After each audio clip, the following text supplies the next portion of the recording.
पालखीचं दर्शन घ्यायला आला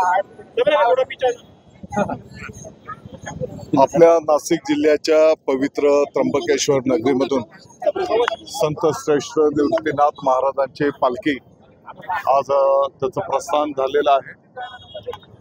पंढरपूर पर्यंत ही पालखी ही वारी त्या ठिकाणी जाणार आहे। आपण बघितलं असेल की हजारोच्या संख्येने वारकरी महानुभाव या पालखीमध्ये सहभागी झालेले आहेत। पालखीचं दर्शन घेऊन आम्ही येणाऱ्या काळामध्ये पाऊस चांगला होऊ दे, बळीराजाला कष्ट करायला न्याय मिळू दे अशी प्रार्थना केलेली आहे। दादा, शक्तीपीठ मार्गाला देखील विरोध केला जातो, ज्या ठिकाणावरून दिंडी जाणार होती त्या विरोधात मोर्चा देखील काढण्यात आला, काय सांगतो?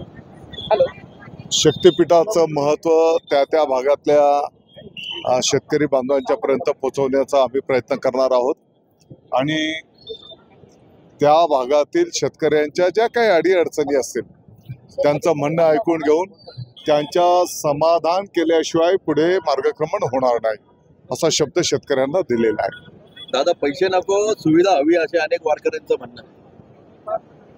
आपण बघितलं असेल की निर्मल वारीची सुविधा तर केलीच जाते, त्याच्यासोबतच आणखी काही ॲडिशनल ज्या काही सुविधा द्यायच्या आहेत। जसं आता दिंडी प्रमुखांनी सांगितलं की त्या दिंडी प्रमुखाला जे आवश्यक आहे त्या सुविधा तो दिंडी प्रमुख देणार आहे, ॲडिशनल आहे। आणि महाराष्ट्राच्या इतिहासामध्ये पहिल्यांदाच या सुविधा वारकरी महानुभावांना दिल्या जाणार आहेत। महिलांसाठी बाथरूम दिले, त्यानंतर त्याच्यावर टीका करण्यात येते का निवडणुका डोळ्यासमोर ठेवून ही घोषणा करण्यात आलेली आहे आणि वारकऱ्यांना 20,000 पैशाची गरजच नाहीये, ते त्यांचे खर्चाने स्वतः दरवर्षी करतात। बघा, काळानुसार काही बदल हे होत असतात। निर्मल वारीची सुविधा काही वर्षाच्या पासून सुरू झालेली आहे। आता जसं तुम्ही वारकऱ्यांच्या प्रतिक्रिया घ्या, त्यांचं काय म्हणणं आहे तुम्ही ऐकून घ्या, त्यांनी किती आनंद व्यक्त केलाय त्याची माहिती घ्या। आणि जो टीका करणार आहे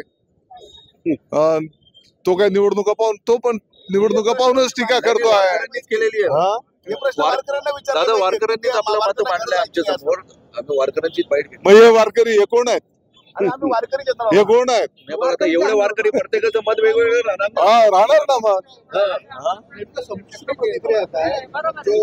बघा, निर्मल वारीच्या साठी स्वच्छतागृह असतील, आरोग्य सुविधा असतील, पिण्याच्या पाण्याची सुविधा असेल, हे तर शासन करतच आहे। त्याच्या व्यतिरिक्त त्या दिंडीचा जो काही प्रमुख असेल त्याला आणखी काही आवश्यक असेल त्या सुविधांच्या साठीचा हा निधी आहे। त्या दिंडी प्रमुखाने, प्रत्येक दिंडी प्रमुखाने त्याचं स्वागत केलेलं आहे। महिलांसाठी स्नानगृह दिलेली आहे दादा मराठा, आणि त्याच्याशिवाय